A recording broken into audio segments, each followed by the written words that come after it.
seconds. Running back is Jones. Last roll of the dice. Time for the Dockers. Gets it to Carr. Oh, good tackle out there by Backwell. Comes back to Jones. 9 seconds to go. Kicks towards midfield. Big leap by Coops. Loose ball Walker. Wrestle to the ground. That will be it. Dockers will go down. Norris picks it up. A point to difference. Carlton win. 18-11 to 18-10. Yeah, big job for Thornton. He's on weight, and Johnson, as you're about to say, Clinton on big red. And we're underway in the middle. The Dockers and the Blues expect them to go hard at it early. Statements to be made here. Crowley dragged down. Our umpires wide for sound on Sunday football. Chris Donwan, Adam Davis and Justin Schmidt. And the umpires tossing the ball in the air quickly as you see the replay of Cooter going down. And there's Waite getting involved and Cook as well. You're free. And Cook wins the free. Well, Yeah, nice bit of body work there. Yeah, definitely. Wadey went in very hard. Probably a little overzealous. Crowley. Now Carr. Good delivery to half forward. Blues have got a man up on the as the Dockers streak forward because they've got some potency as Hazelby goes to Sandilands. Oh, and the big man, Mark Strongly, elects to play on. And perhaps unwisely, Midhurst under enormous pressure with a hurried snap. And it bounces through for a behind. We saw Aaron Sandilands do this a number of weeks ago now down at Geelong. Hasn't been back in the side too much since then. It's a good day for taking big grabs, but Chris Conley won't be happy with that silly handball. Yeah, a bit of a wasted opportunity from the Giant. If you get it marked that close, the handball is an absolute, you're in trouble. Look at that thumping kick from Chris Bryan. Gets it to the middle. Open forward line, the Blues.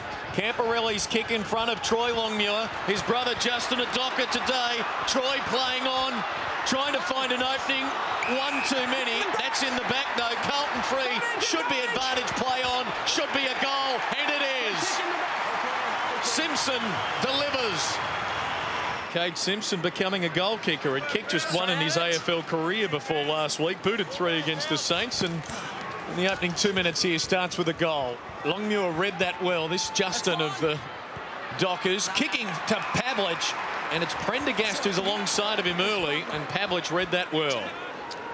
Big job. And it's going to be 50, so it'll be a goal. Lappin was silly there, got Dodd high off the ball, and therefore it's a 50-metre penalty. A little fracas develops at centre-half forward, but not needed, and a goal will result. Well, it's a big job for Prendergast, isn't it, playing on Pav?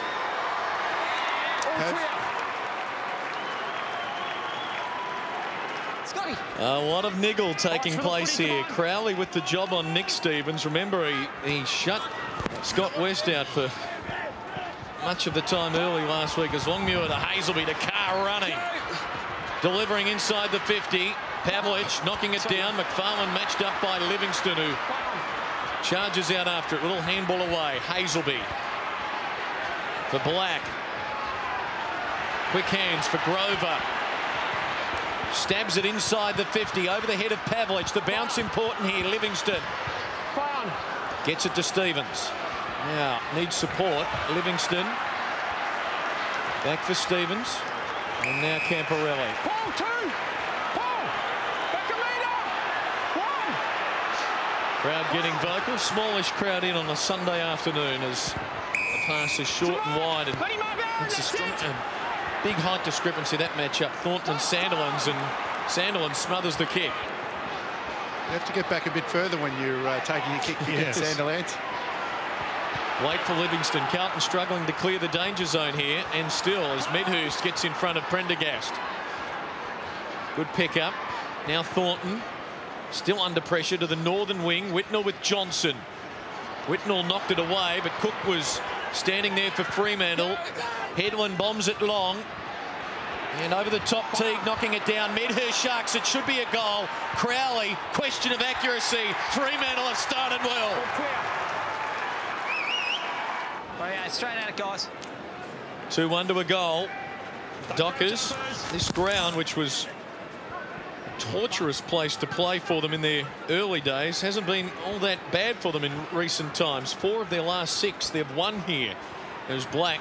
Receives back from Johnson, delivers to the wing, and Crowley takes the mark. Jeez, it's a well-weighted kick. Well, that's his 3rd possession. That's the way to rack him up. Black deep to the hot spot. Good structure about this Dockers team. Headland steadies. Great balance. Misses the kick. And probably could have kept going another 3 or 4 metres, Wayne. Yeah, it's Crowley playing on Nick Stevens, I think it is. If we remember back to the game, Crowley picked up Scott West. Yep. So they've got a lot of faith in the boy. And he's picked up a couple of possessions pretty early. As you said, though, Clinton, they're prepared to go long. The Fremantle Dockers into the forward line.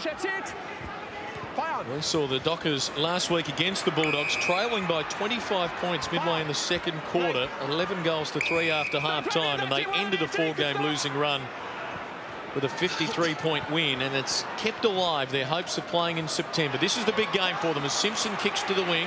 Justin Longmuir the spoil. Eddie Betts has been in the VFL the last couple of weeks. Gives to Scotland.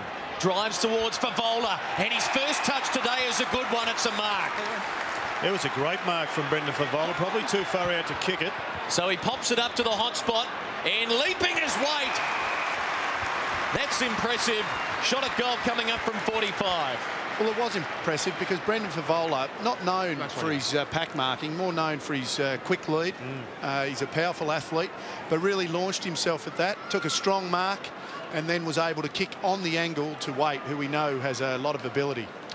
And just looking at that, you saw that Shane Parker is very much of the old school. For 200 games, he's been playing under the old rules where you could grapple and grab jumpers. He needs to be a little bit careful. Having a look at that, the umpires are all over at the moment. As Waite, for his 22nd goal for the season, hooks the kick for a behind. He booted 5 against the Hawks in round 6, where Carlton won by a goal, one of only 2 wins all season. They beat the Bombers by 4 points in round number 2. Who would have thought it would have been since round 6 since they last celebrated? Short ball inside. It's a big job for Scott Thornton playing on Waite because he's been in pretty good form. He has been one shining light for the Carlton Footy Club. Now, this is Mundy. Speaking of shining lights, has impressed many in his first AFL season. Reaches the southern wing and kicks towards half forward. Lappin knocking it away from Dodd. Camporelli. Lappin under pressure. Campo going again. Back for Lappin. Quick hands to Teague. He bombs it, but it's Fremantle waiting underneath at Shammer. And he's coming off a 21 possession game against the Bulldogs. Matthew Lappin started on the half-forward flank at the opening bounce and then quickly went and just plonked himself as a loose man at centre-half back. And Dodd has gone with him, so he's effectively now just the 7th defender. Carlton getting back in numbers. No one behind Carr as he chips short for Thornton, and Favola has given away a free for a high one, but he had to go for that. And now no one stands the mark, so Thornton takes off, delivers inside the 50, crashing the pack. Longmuir, Medhurst bouncing off them, snapping from 45. Watch the bounce. Pavlich caught by Prendergast. Oh, look at across the face for throwing. Jared was ready to go. I thought it was one of the great snaps coming up, but Cade Simpson actually was involved in that very first goal for the Blues. But his man Heath Black has fought back, and he's got a number of possessions already, 5. He's just going to have to tighten up on him. Here's Sandilands. Oh, that's brilliant. Just didn't reach Longmuir. It doesn't matter. Crowley gets it, snaps, and goals. He's got his second. And a perfect bounce in the centre, and Sandilands now taking the ruck. Here's Crowley again, tied up by Stevens. Hands out. Such a dangerous situation for Carlton. There's a free kick against Kudo, I would think. Come here. Kick me out. Good decision by the umpire not to pay that one. But they're so outgunned in the ruck, Carlton. They just have to. Even the most attacking player has to be manned up close to goal. Yeah, French with the leg injury, DeLuca the foot. Bryan spotting 14 centimetres to Sandilands. Now, this is Johnson, another of the first-year Dockers. Did that in a disciplined manner and still does it. Oh, that's great work on Stevens. Great pressure. Headland got it to Grover. There's an air of commitment about this Docker team today, and they're finding loose men. Here they go. Carr, the leads provided. Medhurst was one of them. He marks at 47 and can have a shot from 50. Great structure about this Dockers team with those forwards leading strongly. Medhurst bombs. It bends back, but not enough. And it's helped through for a behind. Jared, we spoke before the game who would play on Medhurst because he's a unique type of play. He's very powerful. Teague has been given the job. Yes, he has. he's just struggling on him at the present time. Medhurst has been involved in a couple of goals and he's picked up a few possessions already. 4, in fact, for a forward pocket. That's a lot of touches. Here's Carazzo for Scotland. Josh, that's it. And not a good sign there with Thornton coming off with a trainer. So we'll get Wayne Schross to keep an eye on that. As Livingston now, gee, every blue is manned up. It's great discipline from the Dockers. Thus the kick is wide, out of bounds on the full. Scott's kick. Brad Fisher has come on to replace Thornton, which is a good story. Fisher returning. He did the ACL on his knee against the Dockers in round 18 last year, his first AFL game back. That's a risky ball, but Sandilands marks well. I had another word other than risky. Probably won't go with it on air. Sandilands back to Grover at centre half back. Well, that's an ordinary kick too, but it's almost worked its way through to a loose man. And it might end up okay. Oh, Parker in game number 200 for the 10th goal of his career. Oh, Shane, what great timing. Grabbed his opportunity to turn it into a chance at goal. Well done to Brendan Parker. Make it Shane. Shane Parker. Shammer kicking it towards half forward. Here's Dodd. After spotting the Blues the opening goal, Freo have got 4 in a row. Dodd's gone. Good tackling and pressure from Betts and Lappin. Got a lift here, the Blues, Wayne. Yeah. They really do need to find some leadership. There's a good tackle by Eddie Betts. He's been in good form, Dodd. Winning the clearances, Fremantle 6-1 by virtue of their ruck dominance. That's a good mark by Prendergast on the southern wing. And Kurt has gone to full forward. Now Favola one out with Parker. At ground level, Favola. Parker close but in hand. Good Yule. A bounce. You're all over him. He's straight on his back. Straight on his back. Straight up. No, you're lying. Straight on top of him. Don't give away the 50. We have seen a couple this weekend for abuse despite the crackdown. Cade Simpson with the footy. Now, he said, the umpire, that he got the 50 because he was lying on top of him. Don't block. As long as they're consistent, Wayne, I'm sure the players won't be agreed with that. Interesting to see whether he gets the distance here, Cade Simpson. He will kick from just beyond the 50. He's got it all right. He's got it. Needed that one. Simpson's got his second. Blues get a steadier. Wayne Schwass with details on Brett Thornton. Yeah, no good for Brett Thornton. A dejected look on his face. He's done some sort of soft tissue injury to his, either behind his knee. I've got a suspicion it's more likely his left calf, though. I don't think we'll see any further part from Brett Thornton. They're about to apply the ice, unfortunately, for the blue defender. Well, that's bad news because he injured his knee in the Wizard Cup Grand Final and had a delayed start to the season, which offset the Blues early. As charging in a defence, Prendergast. Pavlich steadies, lines it up. How quick a reply is that? Yeah. Killed out of the centre. And Pavlich is excited. At least it's not the right knee, which it was earlier in the season. Now that bounce favouring the Blues, so Brian can clear, and running onto it is Walker. Ugly looking kick, bounces up to Favola, who paddles it in front of Koutafidis. That was impressive. And Kouta on the run. Misses to the near side. Oh, clear. His first touch on return. Kicks it up to the wing, and now Carlton a chance, although Favola overruns it. Good follow-up by White, and now Fev can go all the way. Elects to drop it off short for Stevens, and he takes the mark and can have a shot from a 45-degree angle. Just good football by Brendan Favola. Could have blazed away, but he saw Nick Stevens and he honoured it. And that's an investment for the future because he'll be giving him plenty back in return. I was going to say that. That's exactly what the Fev would enjoy. A couple of those on the chest.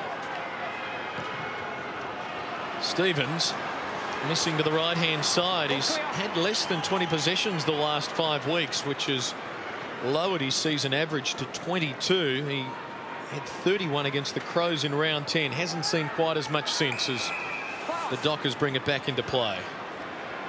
Shammer looks like he's freed up a little bit over the last couple of weeks. We've seen the Dockers. He just looks like he's running a lot better. He had a terrific game last week and is carrying that on already this week. Johnson for Camporelli.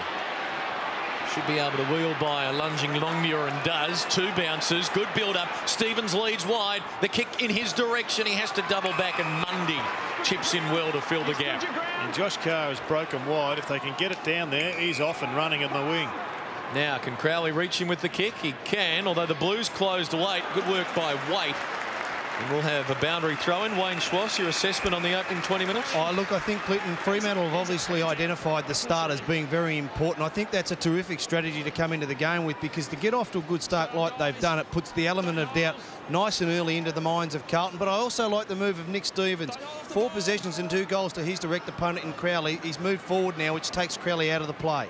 A short boundary throw-in taken by Carr, who gains 20 metres for the Dockers, and another boundary throw-in will result. Chris Connolly said coming in that his club is vulnerable on the rounder cricket grounds if they don't focus on using the centre corridor, which he said was a key for them coming into this match. Carazzo. Now Simpson. Hurries it wide effectively, and Walker's got space. Can keep going. Runs to 50. Long to the square. Dockers again with numbers, and Mundy is dropping back well. He reads it well, doesn't he? As that third man up, he waits for the pack to form, or the 2 players to jostle, and has a very good ability to float across that particular contest. And good rebound out of defence. Grover to Johnson, and now the defender has a bounce and a second. Boldly going where he's rarely gone before. He kicks deep to the square, and Pavlich caught behind Whitnell. Just couldn't clasp it, and Johnson had spent some petrol tickets on that rare foray inside 50. Umpires working hard. My circle work the last minute. It's gone out the Great Southern stand wing and back straight around the members. Oh, Longmuir dropped it. Opens the door for Smith. Field opens up for him. Drives it long. Pavlich the target again. Oh, Whitnell, good mark. Been in good form at centre-half forward, Lance Whitnell. He's been trying his heart out over the last few weeks, but they've had to put him back to centre-half back because Thornton's gone off the ground. Teague elects to centre it. Bryan for Camporelli. Long ball, Waite the target. Can't grab it. Lappin dangerous. Black, good tackle. Waite tied up by Hazelby. Yeah, Hazelby's just come on the ground. Josh Carr's gone off. Hazelby's come on. 3-goal Docker lead as Hazelby goes quickly and finds Longmuir. That's interesting, that rotation. Perhaps on this ground they're thinking they can't have both players on, which compromises leg speed. McFarlane with his first touch today, and it's a wobbly kick inside the 50 through the hands of Kudu. Whitnell tackled by Pavlich. Crowley waiting. Stevens, good tackle. It wasn't Pav's best handball, was it? Really set him up. Scotland for Whitnell. Yep. Bangs it up towards the wing. So that was a smart kick by Lance Whitnell. Overrun by Fisher. White jumpers prevalent here. Fisher put his body on the line. Contact, no whistle, Black. And now Johnson and Mundy working. Hazelby in there as well. Dangerous kick. Longmuir caught high. They could have circumvented all of that if Heath Black had have just kicked it on his left foot. Stevens to Favola. Sweeping handball, a beauty for McGrath. Under pressure from 45. He goes for home and kicks a wonderful goal.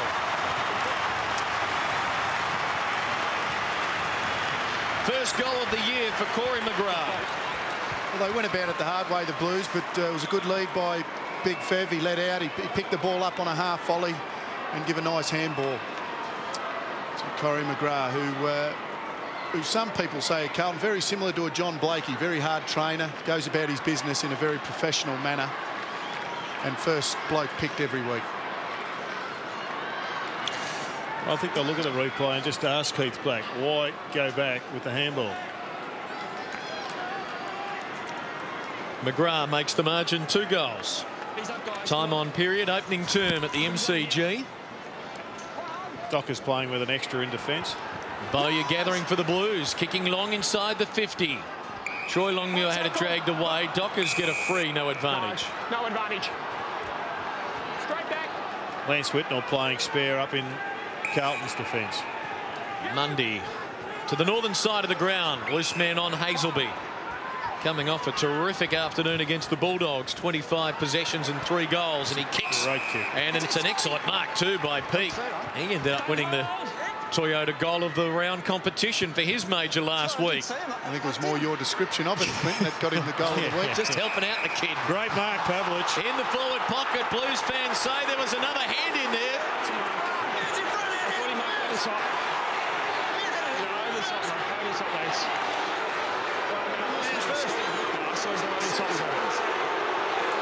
Well, there you have it, listening into the umpires' microphones on Sunday football. We'll have a look after the kick. It should be a Pavlich goal. It should be his 3rd in this opening term. The way the players reacted, I reckon Lance's body language will have him prove correct, but the replay will tell all. He was terrific against them in the win in round 5. Pavlich kicks, and it's a goal. He's got 3.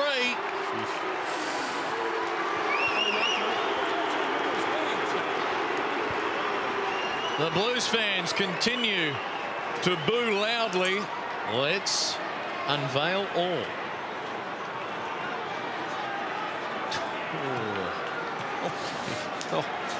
Bit of chook lotto there. Pavlich came up the winner. Certainly if the big man, Big Red, had his hands on it early, Pavlich might have had one hand on it.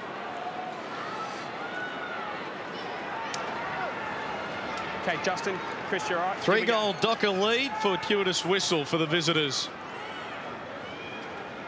And the mark was awarded. Pavlich with the goal. Raised the ire of the blue players, but it's Fremantle with another clearance. And here's Peake running. He can play, this kid. Steadies. Goes along to the hot spot. Pavlich in front. Oh, he could have 4 opening quarter goals. Remember last time in round 5, started with Whitnell, then it was Teague, then it was Thornton. He finished with 26 possessions, 18 marks and 2 goals. They have so much confidence at the moment to go into that forward line. They've got Longmuir, Sandilands, Pavlich all up there that are capable of taking a grab. And the worst possible thing for Carlton with a key defender down already in Thornton. There he is, number 1 in the AFL for marks. And wasn't a good play by Peake. Yep. He, like you said, Jared, he's got a lot of ability. Got it in there quickly. And great running ability. And this for his 4th opening term goal. 4 goals is Fremantle's lead.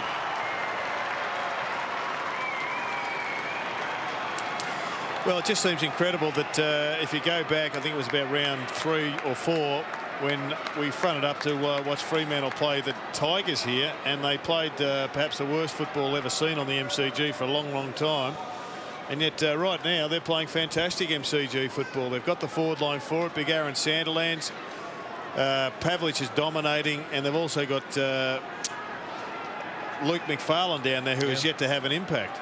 They're kicking along. Nothing high, nothing silly. He's sent enough, Dennis Pagan. 4 goals for Matthew Pavlich. Prendergast off. Jared Waite now Matthew Pavlich's direct opponent. Rumour has it he's put the phone call in to see what Bruce Doole's doing this afternoon.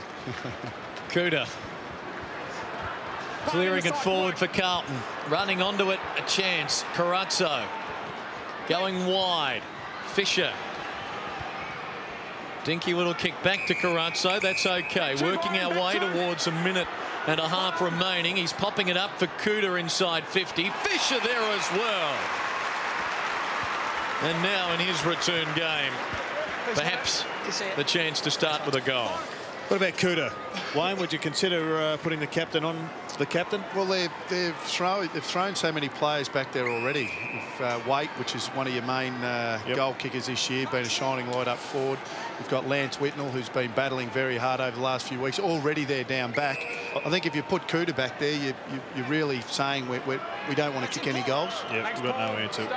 Jared Waite looks like he's got the right idea, though. He's already running and he's getting Pavlich away from the comfort zone. Good kick by Fisher. Here's a goal kick of this kid, and look at that.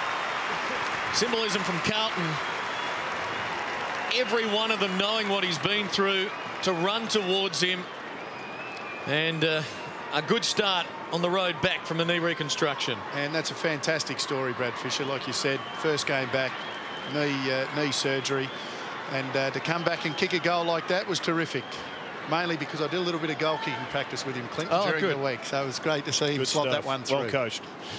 See, you didn't tell us before he kicked the goal. That's that key little bit nugget of information. I didn't want to own up. Minute remaining in the opening term. It's a shootout between 11th and 16th. I think he's got the matchup right. Jared Waite, I think, is going to create some problems for Matthew Pavlich simply because he's going to charge. He's going to get up the ground. And he's tall. He's got some physical attributes about him. What an explosive clearance. Peak goal. How quick was that? That is as good as you will see anywhere ever. Longmuir Dodd peak goal. We said just a second ago that he had great running ability. Talking to Chris Connolly yesterday on Saturday Central, Chris said his strength before any football ability is his running ability. So, and just by the look of the way he handles the football, you'd have to say he's going to be a pretty special player, Jared. Saw a bloke called Robert Flower play on this ground a fair bit, and this kid just reminds me a little bit of him. Tackle! Free kick, Carlton! Easy, easy! He's coming out! Got the free! And you saw it right there as it unfolded. And, at full forward at full stretch. Longmuir couldn't hang on. Mundy about to be mown down. Wide Shammer. Half a minute remaining. The Dockers with their best ever quarter against Carlton here. Good grab. With 8 goals is Des Headland. Excellent grab. They've been doing it without Desi really getting involved. Could they get a 9th goal for the term? It's inside the 50. Carlton provide the spoil. Fremantle will run onto this. Good shepherding. Yeah, Pavlich the shepherd. Peak the gather. Off to Grover. Got 10 seconds. Long ball to the hot spot. Can they pluck a mark? Carlton knocking it down. Scotland. Caught. Does well. Got it to Koutafidis. And they should be able to survive now, and they do. And how about that? A 12-goal opening term, and it's the Dockers in control. They are in control, and the place they're in control is where you win football matches, and that's through the midfield. Obviously helps when you've got a man up there by the name of Matthew Pavlich. 4 goals in the first quarter. Jared, I think we might be seeing the Brownlow medal head west. It'll either be Ben Cousins or Matthew Pavlich. Yeah, it's going west. They've already booked a flight for the Brownlow medal, but they still haven't had Luke McFarlane get involved. It's all been Pavlich, but they have got McFarlane there giving them the structure. Good signs for the visitors. This crucial match they have to win to keep September alive. Parker in his 200th has started well. Dockers by 4 goals.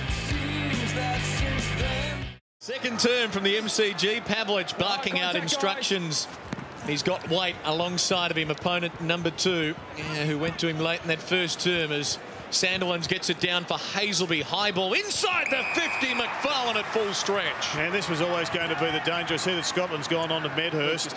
They got Longmuir in the goal square with Teague, which means that McFarlane eventually just has to get some of the football. That's it, mate. And he could well have got the free kick as well as the mark, but it was a good grab. When the ball's coming in with such fluency and getting in there quick, really, that was a 1-out contest. Pavlich held his man out, allowed McFarlane a 1-out contest. Kick 5 last week. And his first one today is good. Have a look at this for a challenge. Big Red up against the telephone pole. Gee whiz. And the telephone pole got first hand to it, not surprisingly to Carr, but Stevens read it well. Going towards half forward. Awkward bounce for Fisher. Does all right against Thornton. Kept his feet. Paddling it on. Eddie Betts is there. Simpson kept it in well. Hurries a kick towards full forward at the back. Longmuir with a push. Yeah, it was a big push and he had to go.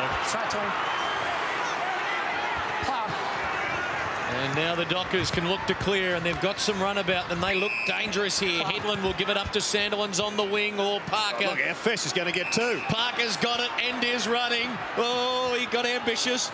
Walker was there. Good centering ball, though. And now Crowley. They are looking dangerous here. Pavlich leads. Crowley in his direction. McFarlane there as well. Waiting at the back. Pav. Can he snap number 5 across the face? Medhurst. Good use of the body. Longmuir support. Medhurst caught. The tackle sticks. Well done, T. Yeah, good tackle, T. Scotland goes wide, and Favola having to come a long way down the ground now. Unable to mark. Recovers well. Kick wide for Stevens and Parker. Parker enjoying things in game number 200. Black Crowley. Over the top, look out. Johnson for Dodd. Good tackle. Longmuir, is it rewarded? No. Just looked like he got taken a bit high there. But the umpire was on the spot, so tackle was okay. You just heard him say it. And a bounce. Attacking side of the wing for the Blues. Sandilands. Longmuir towards Favola. Now Fisher. Got the numbers back, the Dockers. They're working for each other beautifully. They are working hard, aren't they? And look at Shamago. They might not catch him. He kicks towards Pavlich on the lead to half forward. Oh, well done by White.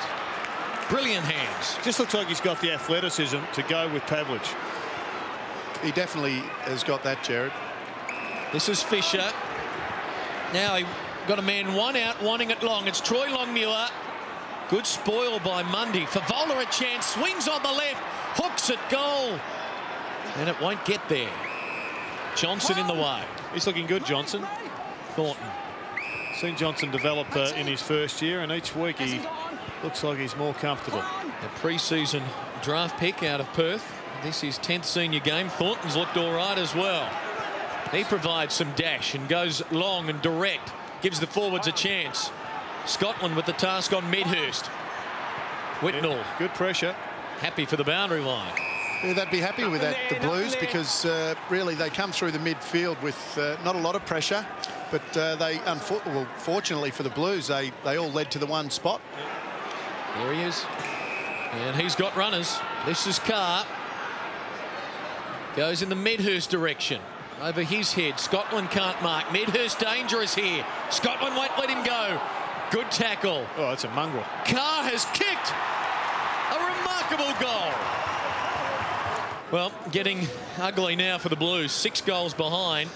7 minutes into the second quarter. Who will provide the lift? Prendergast now taking the centre bounce duties.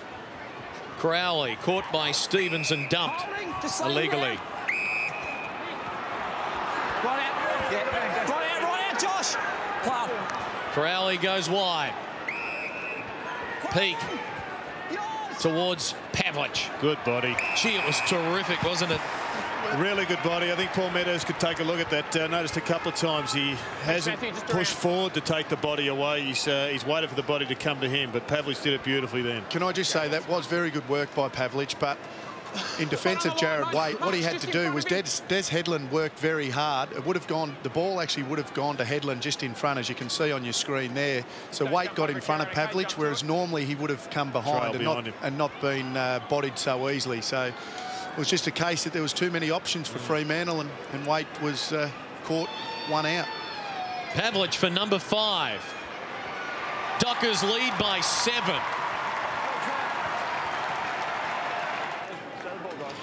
Seven-goal Docker lead. Pavlich kicked 8 against the Crows in round 14, 6 against Collingwood in round 7, and is on record-setting pace here with 5 already as Longmuir gets it down to Carr. The handball in the path of Crowley. McGrath did well. Forced the issue. Johnson tackled. Stevens for Camporelli working in close. Carazzo did well. Got it on to Prendergast. And the Blues can take momentary respite down back as Favola marks on a long lead. He'll centre it back to Camporelli. There are some people, Clinton, that would like to even up the draw by having a 30-match season. How'd you like to be a Carlton player with 15 matches to go? Koutafidis going short, and Carazzo takes the mark. It would be tough, wouldn't it? Carazzo now elects to bomb it long. Can they take a pack mark up forward? Whitnell is there. First grab, not the second. Carr, Black, Cook. Good hands. Back to Black. Measures the kick precisely for Grover, and they are so dangerous on the rebound. Sandilands in space. The big fella marks. Elects to handball to Crowley. Look at, oh, what a tackle by Wade, a beauty. That was like Voss and Smith here a fortnight ago. Well, that is a terrific tackle by Jared Waite. Oh, brought him down beautifully. Blues run it to midfield. Scotland backs himself. Gets by Grover. Kicks long inside the 50. Walk, a big leap. Didn't hang on. And that young man likes to fly. Good handball. Play on. Thornton got it out in the path of Hazelby. Now Carr. Heads for the boundary line. That's a clever kick. Let's have a look at 1AW, Jared.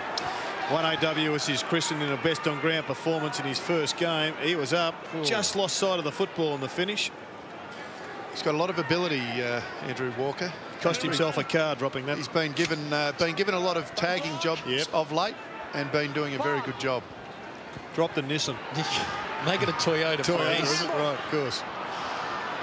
Here's Crowley caught. Hand pass stolen by Simpson. Gives it on to Stevens. A classy finisher is Nick Stevens. And that is Exhibit A.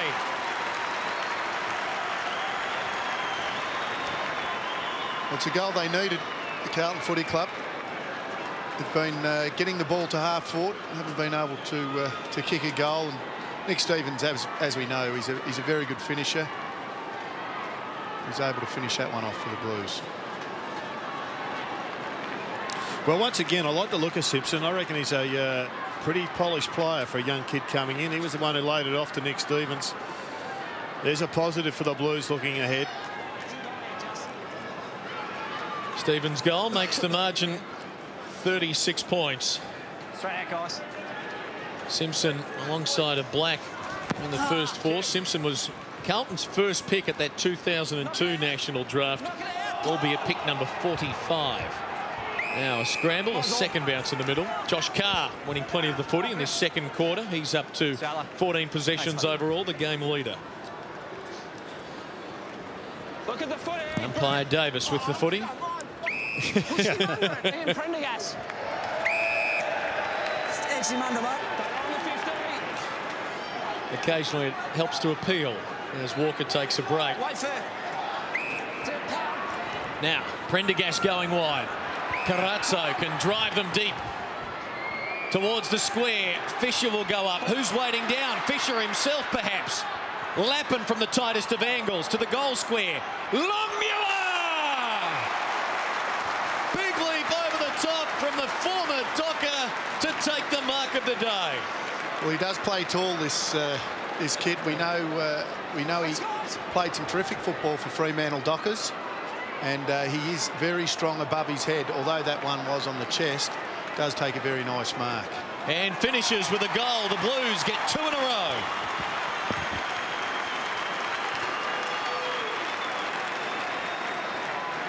Well, that's what they've. That's why they got Troy Longmuir to the club. They realise he's a goal sneak. He can kick goals. We saw him set up the first goal in the first quarter. And that's what he's at the club for, to set goals up for the Carlton Footy Club, and that was a terrific mark. And you like seeing a player attack the football like that. Really put it all on the line.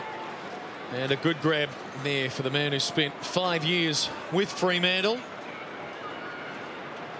Spent a couple of years at Melbourne in his inaugural AFL season, and then his second year, and then the Dockers, and now he's a Blue. And the margin is 5 goals. And Carlton should target the next couple and be in touch by half-time. Koutafidis towards centre half forward. Fisher knocking it down. Thornton for Johnson. For Headland caught. Back for Johnson. Got good run about them. Here's Grover. Going long. Pavlich has one out with White. Now Pavlich allowing it to bounce, hoping it would run on. It didn't.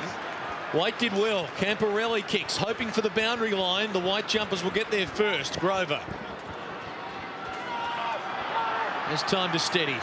Now Johnson, who's seeing a bit of it, for Schofield, who spent the early part on the bench. Kick drop short of Crowley. Blues with numbers. Fisher for Camporelli for Kuda. Back for Fisher. For Betts. All of a sudden the Blues have got more numbers around the footy. Whoops. Gone. Cook. Free kick. And 50. And 50. You're socking it away. Let's go. So that will be marched to within perhaps goal scoring range for Troy Cook. Not what Carlton needed, having kicked a couple of goals. Well, that's what happens, unfortunately. He's a young man early in his career, and he got the footy and he went on the charge and he looked up and every blue was behind him. He had nowhere to go. So then he did a pirouette. He balked when he should have weaved, and he just ran into Troy Cook. Troy Cook this year, 1 goal, 9 behinds. So if you're a betting person, and the AFL footballers apparently are, you wouldn't be backing him in necessarily yet. Until now. He's got the goal, and the lead is 6 goals.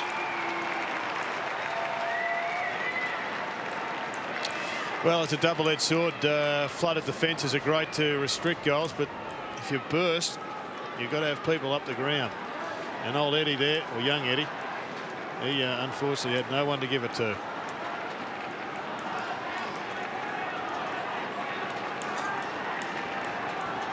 So the Dockers get the steadier, and they've kicked 12 now midway through the second quarter.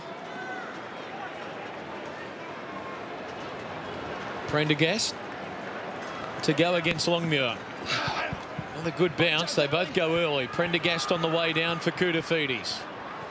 Now Johnson can wrap it around his body towards Carazzo. It dropped short touch. Johnson, Schofield. Good tackling and pressure by Camporelli. Koutafidis for Carazzo.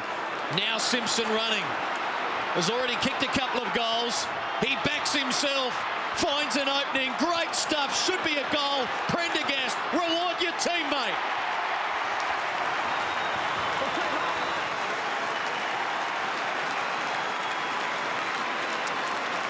Well, it's good stuff by Blues, and this battle, exciting battle, continues. Simpson and Black really fighting it out on one of the wings. It's not perhaps a high-quality game, but there's certainly some high-quality contests. It's a bit one-sided to be top-notch, but that was just great ball movement from the Blues. Got it from Koutafidis initially from the centre break, and then straight down the guts, as the coaches used to say. 19 goals between these two clubs, 9 minutes from half-time. And at least in a high-scoring match, a margin of 5 goals isn't insurmountable. Another bounce in the middle. Just got to be a bit cleaner in there, Dylan Smith. He's getting the footy. He reads it well. He's just got to keep his wits about him and pick up the option to lay it off. Failure for Johnson. Good pick up by Fisher. Has really picked up the pace of the game well. Had 6 weeks in the VFL leading up to today. Camporelli to half forward. Scotland, the Blues lifting in the last 5 minutes. Scotland going long. Can they get a mark here? Fisher's in front. Has he got it? No, it was close.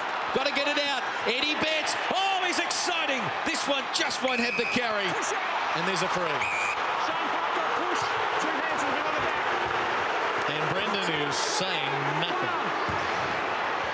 Oh, he's just flattening Blake's nose. Carlton will get it back anyway on the rebound, and now Kuda can have a shot. This is right on the edge of his range these days.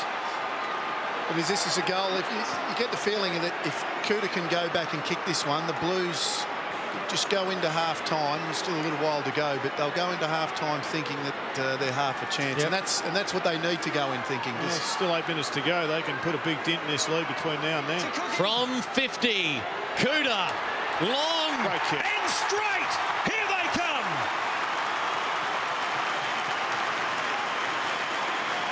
I was waiting for you to tell us you're his goal-kicking coach as well. Do you do much with the great man, you Fox Footy colleagues? No need to do anything with Anthony Koutafidis. He's an absolute champion. And having a very good game. That's his 12th possession. Able to go back and slot that one really gives the boys a sniff. Pretty ordinary disposal by Grover there coming out. They had that set up, and that's just cost them a goal. Just an errant kick. Nothing errant about Kuda's kick. The skipper delivers. Carlton have kicked 4 goals to 1 in the last 9 minutes. Sandilands therefore shuffled back into the starting 4 here for the Dockers to try and get the clearance. He palms it down. Pavlich in there as well to stop this tide.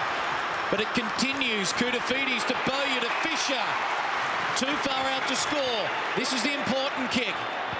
He's going to go short. Prendergast marks. 2 metres too far out. They get numbers back very quickly, Fremantle.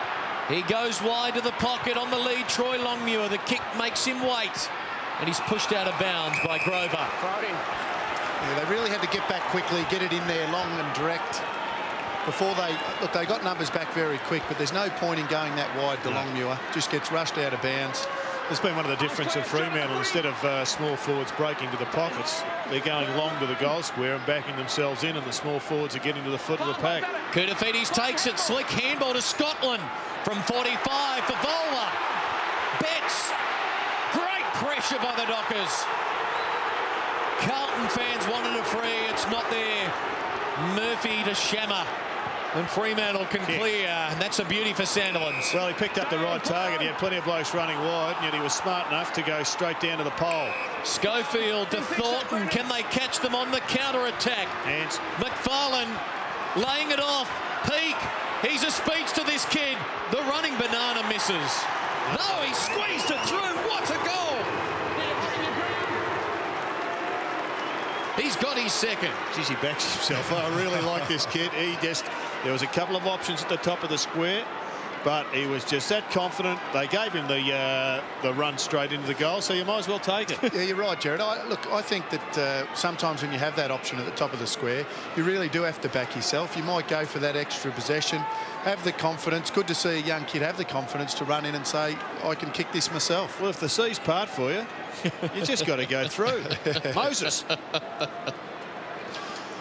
Well, the first goal of his AFL career won him the goal of the week on it last week, Brett Peake. He set himself high standards to follow. The umpire not happy with his bounce. Scotland for Camporelli. Back to Scotland, finding the footy this term. He's the game's leading ball winner now. This one towards Johnson. I played Hayes will be getting the hand in. And we should have a bounce. Up to 10 possessions. Him and Carr actually both working pretty well. Josh Carr still plenty of footy with 14. And the Blues have turned that clearance stat around after losing the opening term. It's a game of inches. It goes from one end of the ground to the other. And all of a sudden it's back out to 30 points. There was a 2-goal swing a moment ago. Longmuir on the left. He snaps another one. It's raining goals at the MCG.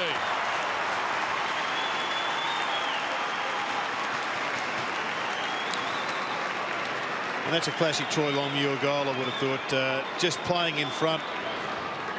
Picked up the ball pretty well. He's got a good goal sense, and he's going to be, I think, finish up a pretty good pickup for the Blues. I don't think the Dockers got the best out of him. He often got injured, lost his spot a couple of times. Just needs a clear run at it. Yeah, look, he had a bout of osteitis pubis at the start of the year, and has been able to overcome that and get back into this side and contribute. Straight shooting, both clubs with 5 straight goals here in the second quarter. So the Dockers, as they were at quarter time, a 4-goal lead. Sandilands for Pavlich. They've got to get smarter than this, the Blues. That is Sandilands' favourite spot, just left hand to the back. Dodd, Collin, White clears. Bounce important. Blues to run onto it. Fisher, Bowyer. Risky. Koutafidis to Fisher. Get it on. He does. Stevens should mark. Too far out to score. Drives to the pocket. Wide ball. Longmuir does well. Clears Thornton. Kept it alive. Scotland shovels it forward. Favola paddles it wide of Betts. Lappin lurking. Working hard, the Blues. Can they get another one? No! With the crossbar. Oh, it was exciting. Hasn't Brad Fisher added a little bit of class up in that forward line? Yeah, he looks good. Come back into senior football and had a real impact. And Blues fans applauding there because their team, well, they may have felt they gave up without a yelp last week in the second half. They're giving a pretty good account of themselves right here. Murphy. They've still got plenty to make up, though. 23 points as Livingston couldn't control it. He was lucky that his opponent McFarlane slipped. Whitnell now goes to midfield. Good hands by Brian. Wait for the wolf. It's a mini wolf. Whitnell. That's it, Aaron! Ticking towards 4 minutes. Oh, loose match. He could almost carry it from here, couldn't he, the big guy? He had a shot. And the crowd want him to. Inside the square. Don't hold, Jared! Don't hold! Give it a go. Oh, he's kicked it into the man on the mark. Only a tactic. Johnson to Betts. Oh, the crowd are up chanting Eddie. So like Shammer in defence, he looks pretty accomplished down there. Yeah, good poise. Dodd to the wing, but Whitnell, well, he wants it to stay in, and it doesn't for him. Some excitement here in the second term of Sunday football. We'll be at Subiaco next week for Fremantle and Melbourne, and what a match that will be, particularly if the Dockers win today. Down on the boundary line, Swatter, we're seeing a pretty good contest that the Blues have fought back. Yeah, spot on, Jared. They're playing a brand of football that goes against where their ladder position at the moment. But I think Wayne mentioned Fisher and Cade Simpson have made a significant difference. And all of a sudden, Anthony Koutafidis, well, we've just seen what he's got around the clearances, and unfortunately wasn't able to convert that late shot on goal. 6 minutes ago, it looked like it was going to be a fair spanking here at the G for the Blues, but they've done all right. Well, it was, but I think importantly, though, they've been in similar positions the last couple of weeks. The real challenge now is for the third and fourth quarters, how they go. They've got themselves back into the game. But, look, they're playing some pretty attacking footy at the moment. Half forward for the Dockers. Koutafidis wrestled out of it by Crowley, who kept running. Bowyer got him in the back. Well, he got a partial dacking. He was grabbed, and then he was pushed in the back, so it's fair enough. Have a shot. No, he's flying in. I reckon if you looked at the efficiency of players, when there's that many people in the back half, trying to find an opponent as against having a shot at goal, the numbers that stack up for the shot at goal.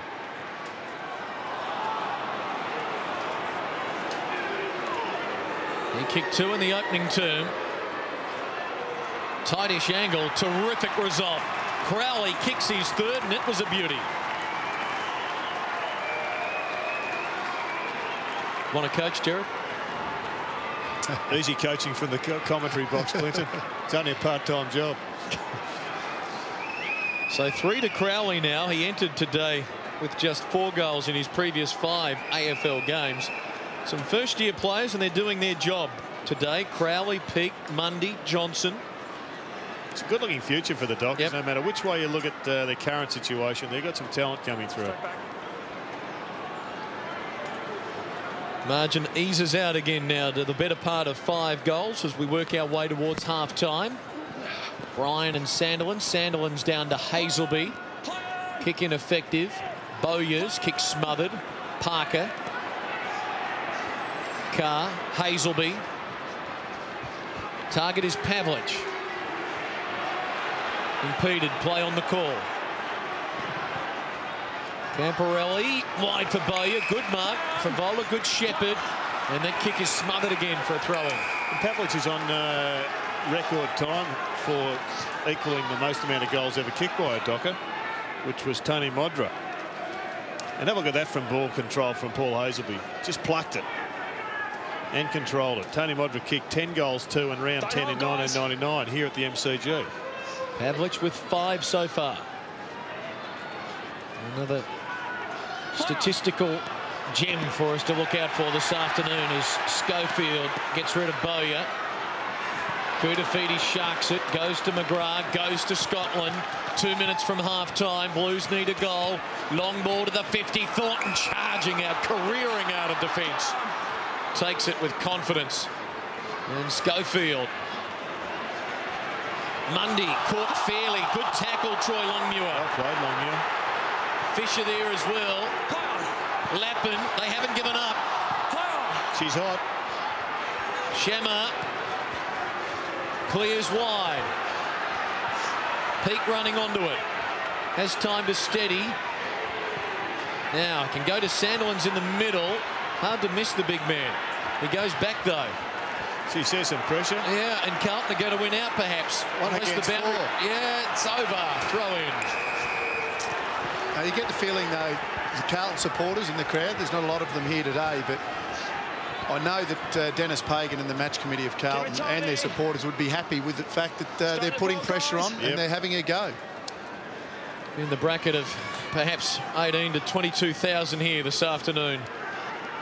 And they're watching Fremantle in control on the scoreboard, but still with some work to do as it runs away from Desi. I enjoyed that more than anything.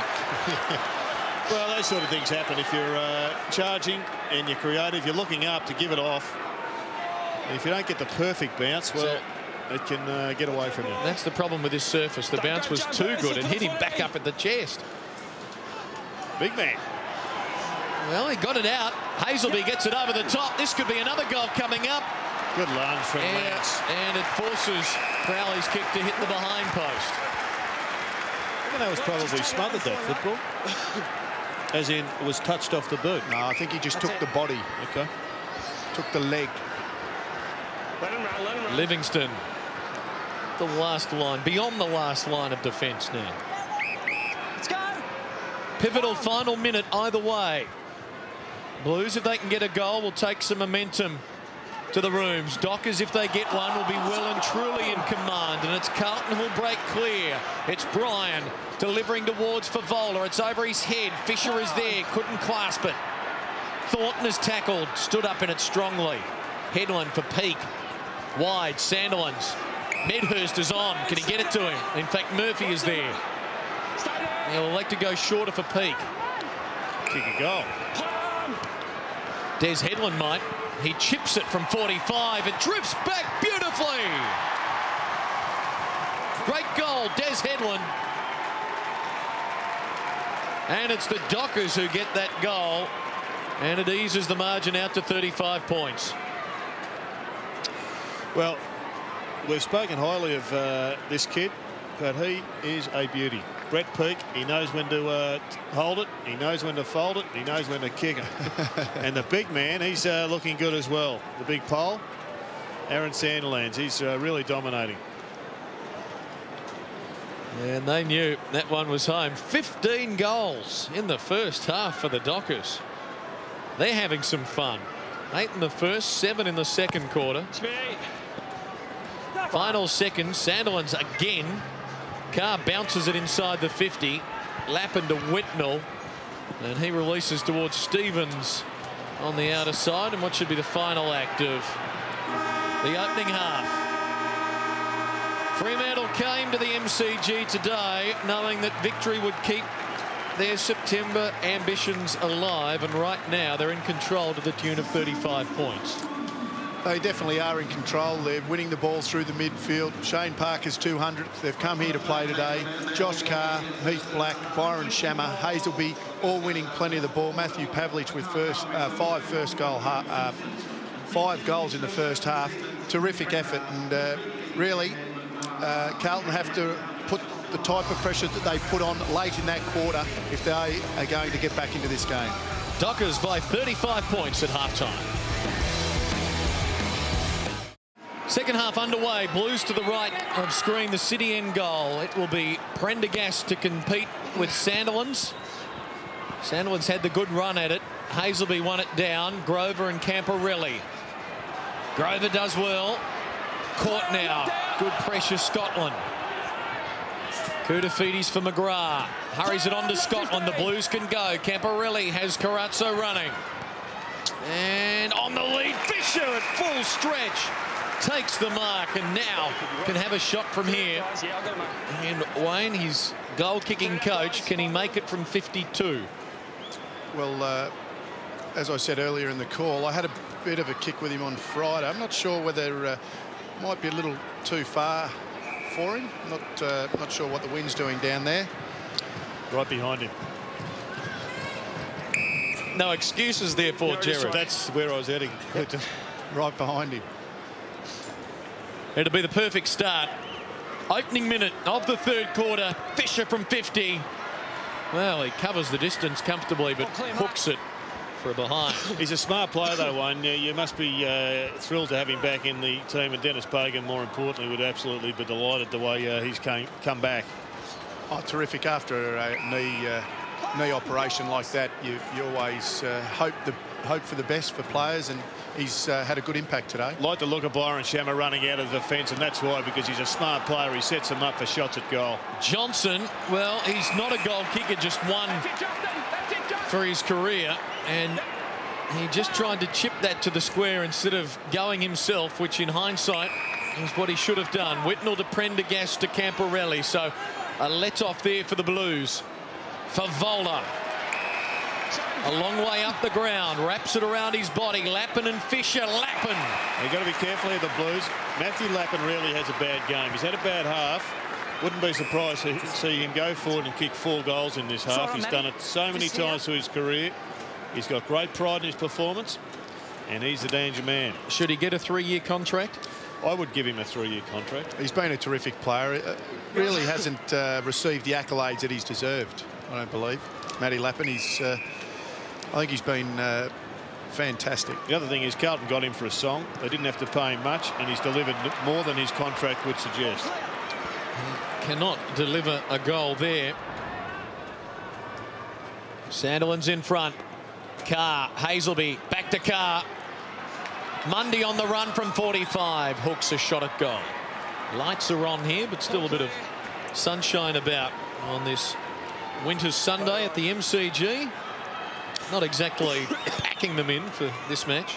And if you're Chris Connolly, this is where you just hope that, despite the fact that there's a lot of young kids in this team, that the leaders would just be absolutely ruthless. They would cut the throats of Carlton here, metaphorically speaking, and they just bury them and try and put them away for the rest of the season. In their position, percentage, if they do happen to get a run on and be in contention late, percentage will be such a big factor, and they've got to be thinking of that here. They're 99.3 percentage.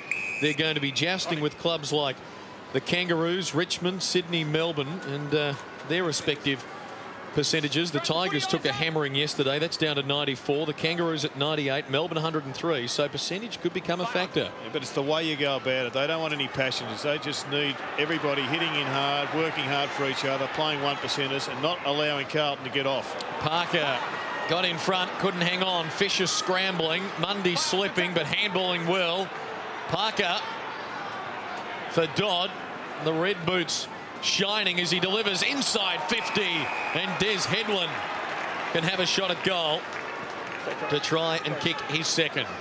He got caught out there, Corey McGrath. He was thinking that the Blues had control of the ball. He'd half run off, and obviously there was a turnover, and Des Headland able to get into space by himself. Well, if you wanted an example, Shane Parker has been doing it fantastically well in defence, and Dodd has also worked really well.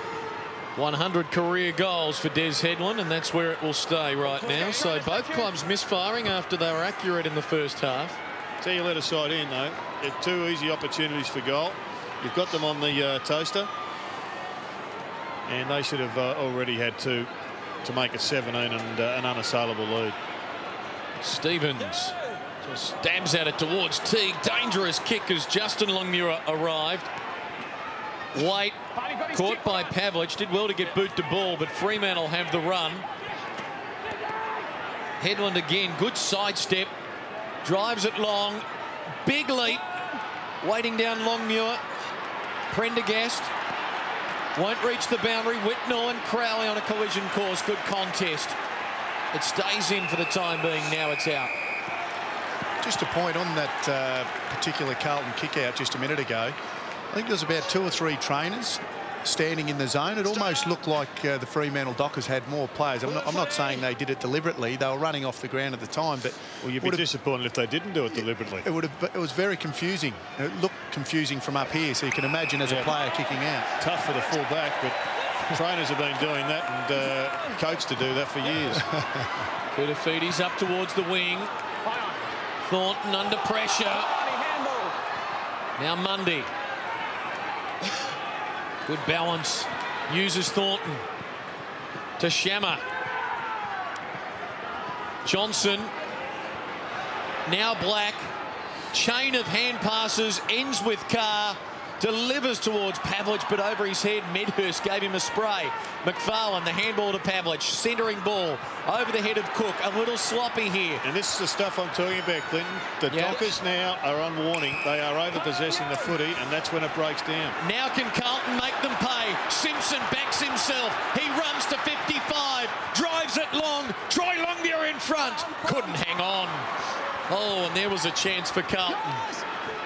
Parker clears to Justin Longmuir, who's just cantering after it. Oh, and Fisher tried to bump instead of tackle.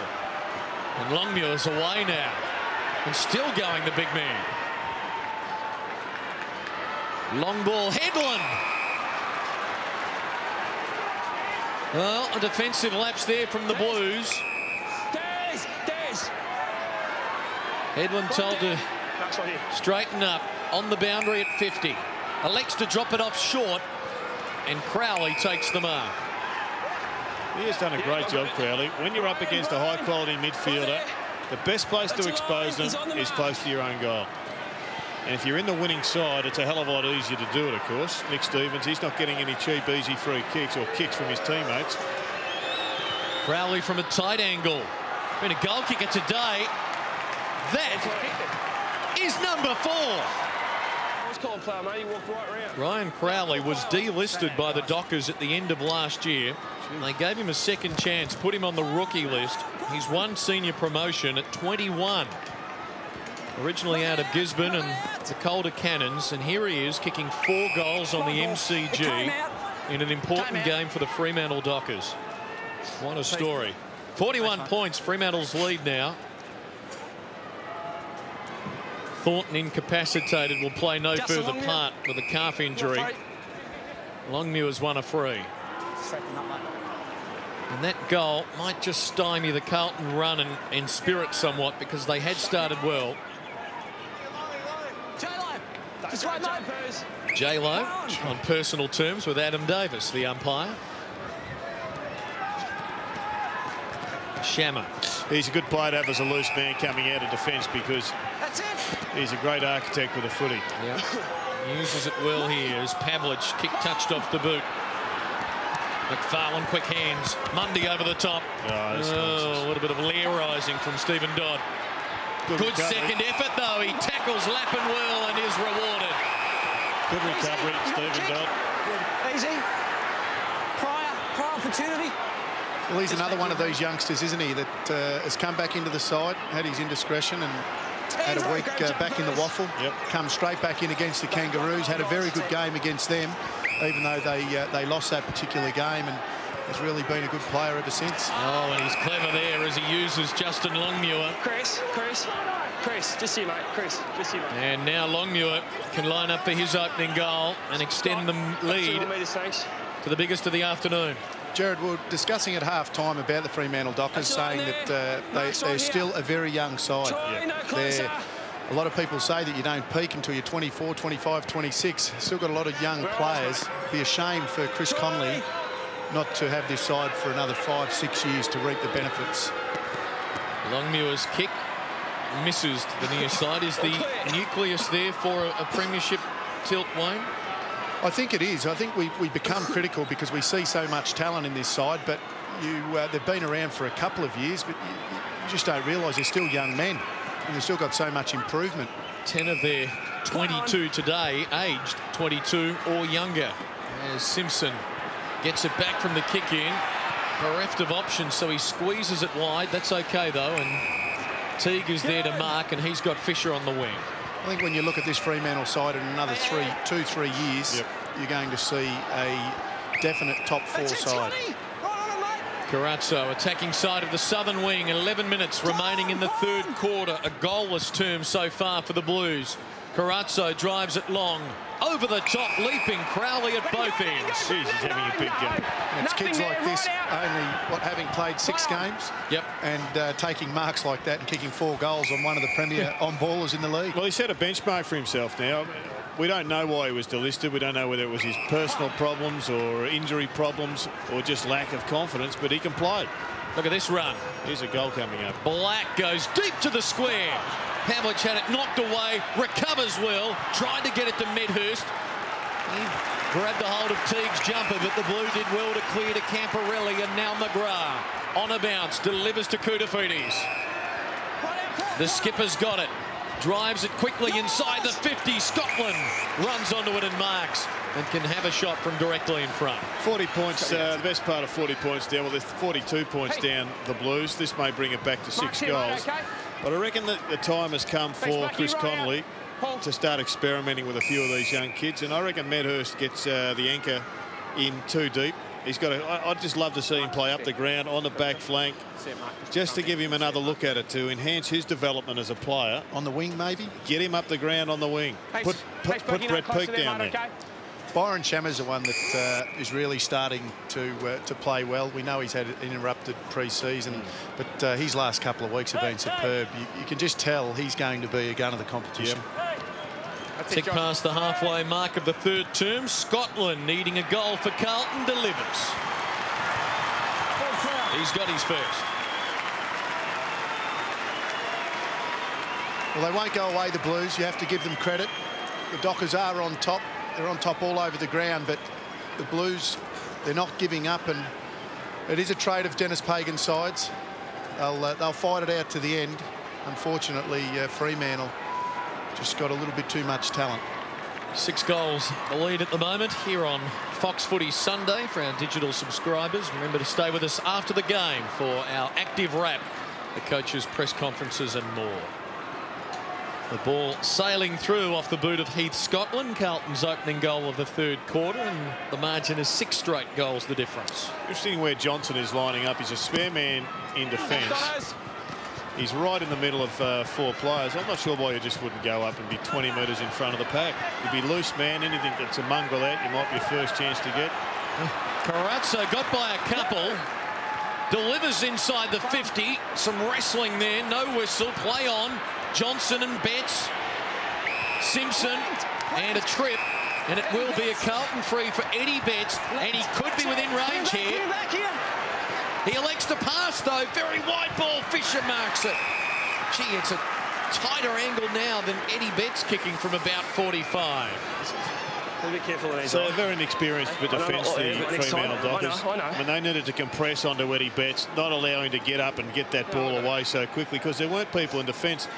I reckon the kid Johnson is not the right bloke to have as a loose man. He doesn't yet know how to use his big body. He doesn't know the right spots, and he doesn't know where players are going to predictably kick the footy. Might be something that Chris is trying to develop in him, get him to read the play. He hasn't got a direct opponent, so that takes the pressure off him. So there, guys. Terrific return game so far for Brad Fisher. Would love to kick a second goal here. And he does, and the Blues get 2 in a row. Okay.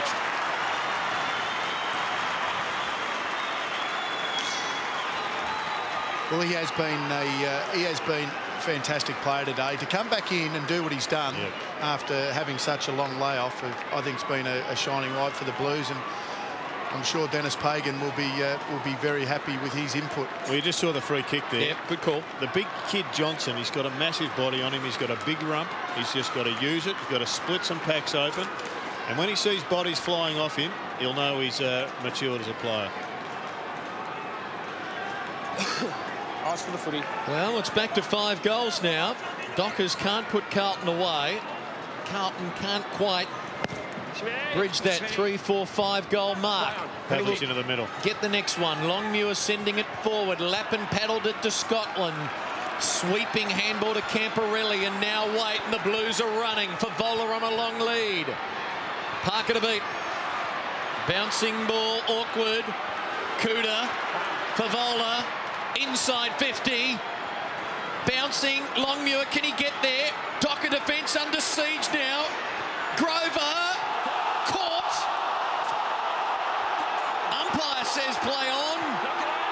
And they knock it out well.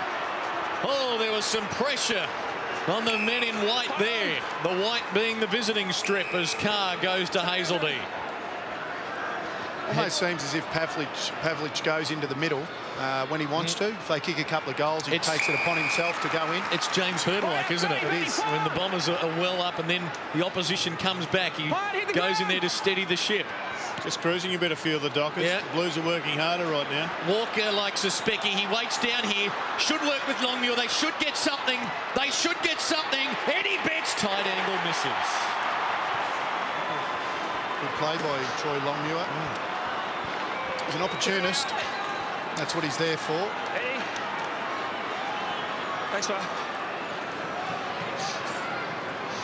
Still a long way to go in this match. But if you didn't know what the scoreboard says, you'd say that the Blues were fighting in front. Should play on Fisher here. No, Cooter says go back, have a shot, kick a goal, and the margin would be less than 4 goals.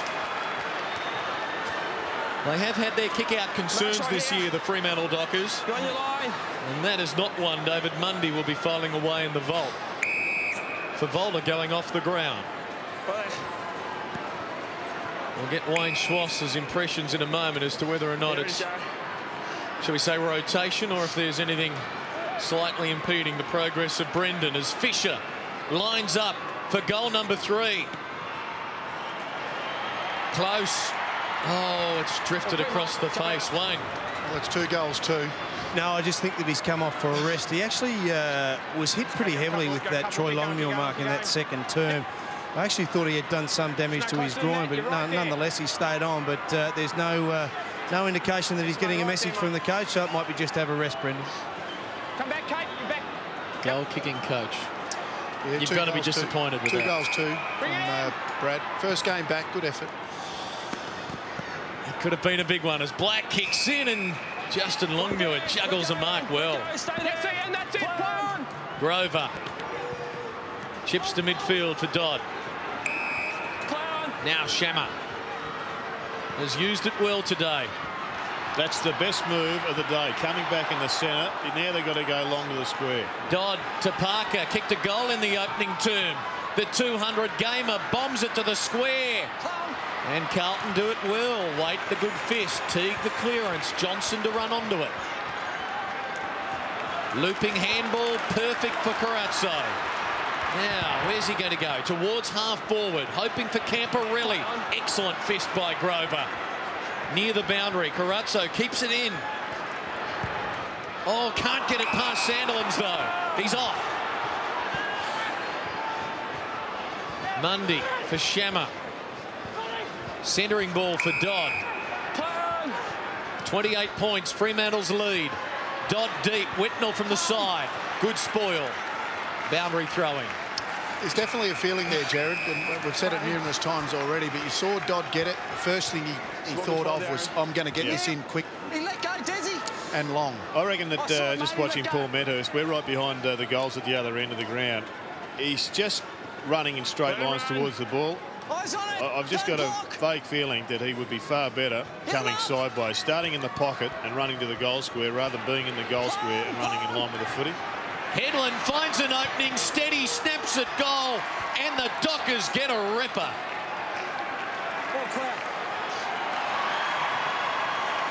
Well, not for the first time. We see a 2-goal swing, a Carlton miss at one end, translates to an impressive Docker goal at the other. Keep working hard, mate, okay? Keep concentrating. Blood rule, the whistle in the background. Brendan Favola back on for Edward Betts. Do you see what I mean with the Medhurst one? Teague just pushing him up underneath the ball. He can't get a launch at it. The other way he's going to be still in it if it goes to the front of the pack.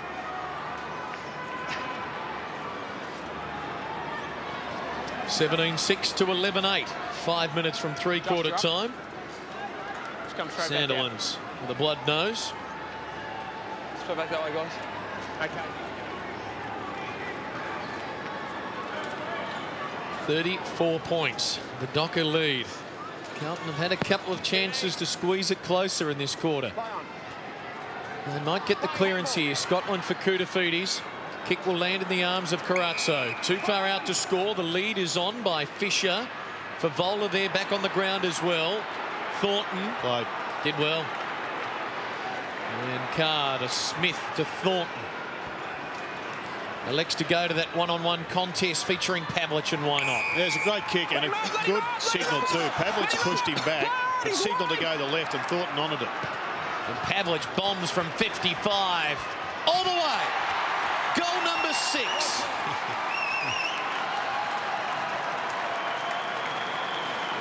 And in a heartbeat, the margin's back out to 40.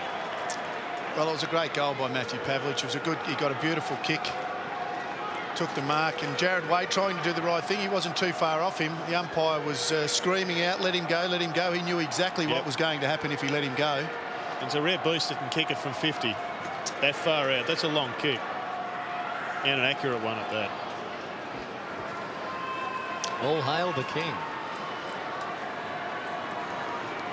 Straight up. 18-6 to 11-8. Some encouragement from the midfield for the two ruckmen. Good knock. Scotland's hurried ball is taken by Dylan Smith. The emergency, the call up for Peter Bell, who will probably return against Melbourne next week. As Peake drives long to half forward, and Bryan leaps over the top of Longmuir. Stay there. Stay there, mate. 4 minutes remaining in the term. Bryan, well, makes Fisher work. Play on, nothing there. Fisher does work. Drives it long. 2-on-2. Grover. Had a pretty good game. Anthony Grover. Just go back and have your kick. Yeah, smart decision. Good umpiring up by Schmidt. He's just got to pop over the top. Let's move it on. Play on. And Grover now as they release to the southern side. Well, he wanted Carr initially. Carr's well covered. Oh, and that's downfield. Brendan. Clearly late. Yes, it Well, was. he's trying to do the right thing there, Brendan. It was a good chase. Not sure whether it was late. See probably 20 of those a game, and they don't get paid. He's now batting 0-3 in the free kick count today. Murphy wins a free. That might be reversed. It should be reversed. That's silly, Doug. Just on the Brendan Favola one, so often your reputation precedes you, and I'm starting to think that that's what is happening to Brendan. We see it happen with other players in the league, the Glenn Archers, the Dean Solomons. As soon as they go near someone, and if it's not even late, they'll pay the 50 or the free kick.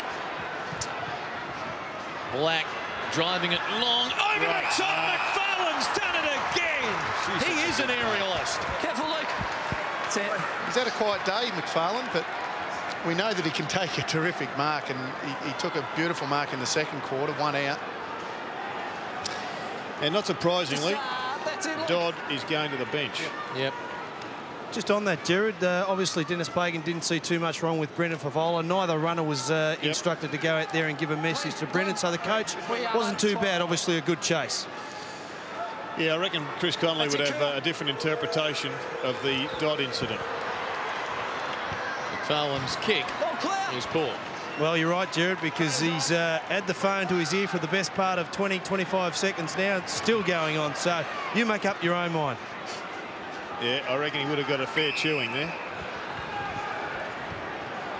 Margin 41 in the shadows of three-quarter time. Scotland going short for Koutafidis. The Dockers have won the term by a goal, although for the midpoint it was Carlton threatening to make a run. Now big pack at half forward for the Blues, and at the back Longmuir was claiming it, as was Favola. Oh, Brendan. There's two of you. Try long minutes. Two of you. And Brendan's still not happy. There it is. Here it is. Let's have a look at Brendan. Had a case here. I don't think he did. He had no purchase on that first. Well, I played at the other end. And watch him slam the... Tell you what, the other decision was interesting, because I reckon the Blues are involved. But anyway, it's a rub of the green. And is it going to end up with a goal for Carlton? No, they've wasted some chances here this quarter, and Longmuir's hit the post. They've had a few missed opportunities, Carlton. If they made the most of a few shots at goal in this quarter, could have quite easily been a lot closer. It's 40 points. Schofield to Parker. And Longmuir knew his man there. Jared Schofield is renowned for playing on for fullback, so he's just compressed a little bit. Parker short. Schofield on the defensive 50. Under pressure, kicks it out of bounds. in great pressure. Nick, your kick. From another forward, Troy Longmuir. Over the line. So 55 seconds for Carlton to try and generate some momentum. Stevens bombs it long. Pack forms again. And it's Justin Longmuir standing tall this time. Let go. Out you go. Quit the roto. Off you go, blokes. Don't take the kick. Stay there, Brendan. Longmuir going short. Grover forced to work, recovered well, bombs it long towards the wing. Crowley and Mundy do well, and Crowley tucks it under the arm, runs with Heath Black. Still time, down to 20 seconds. Black's a penetrating kick on the run from 50. How about that?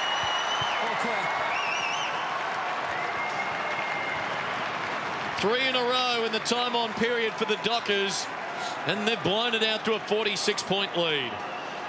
Well, the talk at the start of the year was the inclusion of Josh Carr, the recruit of the year. Everyone was saying, and after the first few rounds, you'd probably say that people were correct in assuming that. But I think the recruit of the year for the Dockers has been Heath Black. He's had a great season, without a doubt. And his left foot penetrating kick has been an enormous weapon.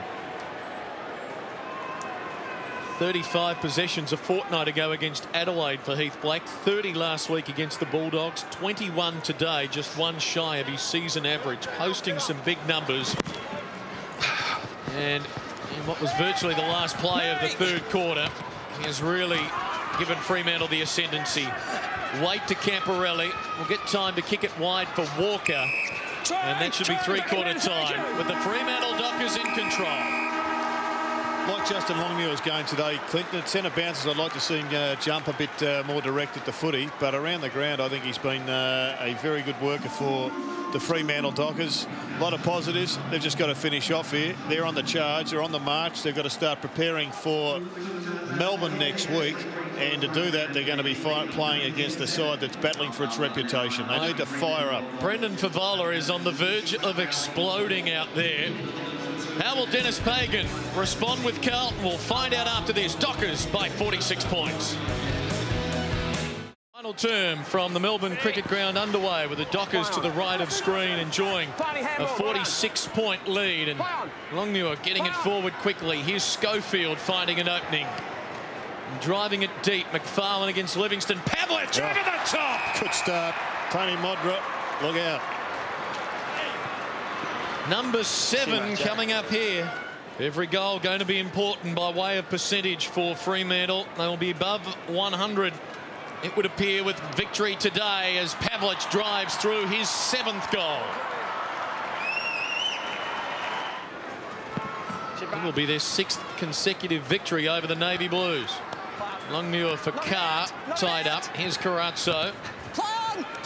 Scrambles it away. Well done by Smith. He'll be eager to impress here. Here's Pavlich. Here's number 8 on its way. Here's number 8 on its way. You better believe it.